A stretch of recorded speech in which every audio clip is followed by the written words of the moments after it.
Hi everyone, I am Angelica Valenzuela discussing about the divine command theory and the ethical egoism of Ayn Rand. Divine command theory is a theory proposes that actions status as morally good is equivalent to whether it is commanded by God.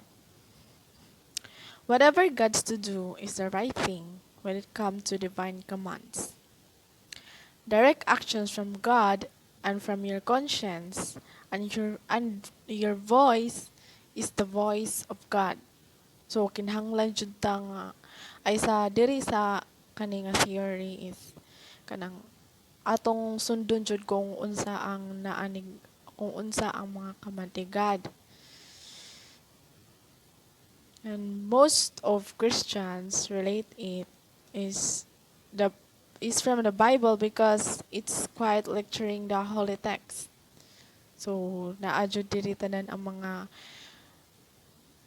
mga panultihon nga dapat jud natong sundon na diri sa Bible kay bawo na ta ingani. According to Saint Thomas Aquinas of his natural law, the right thing to do is the right thing in law wants to do. And for him, God gave us purpose and the nature, and the right thing to do is to follow the nature. From Plato's Euthyphro dialogue, piety is the quality of being religious or reverent, or it is the guidelines for him. And Socrates asked him, "What is piety?" Euthyphro answered him, "What all the gods love is pious. Pious. What all the gods hate is impious." From Euthyphro dilemma, it concerned with a view of morality related to theism. Euthyphro dilemma is a challenge to the moral absolutist position of divine command theory in metaethics.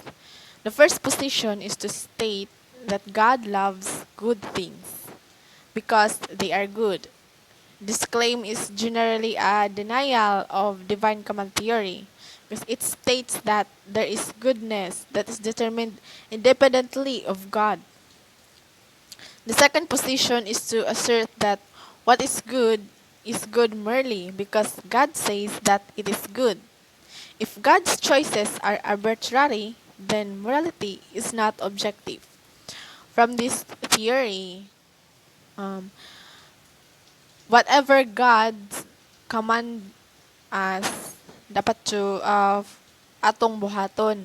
And kung ato na siyang buhaton, which is kanang good na siya for God and for everyone.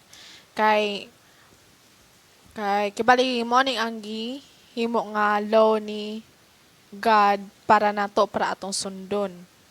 So sa kani nga theory is kung unsa ang gisulti ni God, maadyo siya. Kung unsa ijang law, din ato mabuhat, maadyo ni siya para naton tanan. Kay siya may naghimo. So, why makapugong ni siya kung unsay ijang gusto nga law nga or ipabuhat diri nato. So, let's proceed sa ethical egoism of Ayn Rand. For her, ethical egoism is an intriguing concept, for it questions the foundations of morality and it is current existing state in man. She simply states all of her arguments and from the idea that man is a being of volitional consciousness. In regarding the human nature, Rand said, man is a being of self-made soul. She believes human beings are not born in sin or with destructive desires, or they necessarily acquire them in the course of growing to maturity. Instead, one is born morally, and through one's choices and actions, one acquires one's character traits, and habits. Rand's ethical theory of rational egoism, Rand's view is that the opposite is true. And self-interest, properly understand, is the standard of morality and selflessness. And it is the deepest immorality.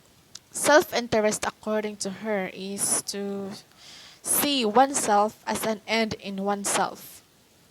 That is to say that one's own life and happiness are one's highest values, and that one does not exist as a servant or slave in the interest. One's life is one's own, and so is the responsibility for sustaining and enhancing it.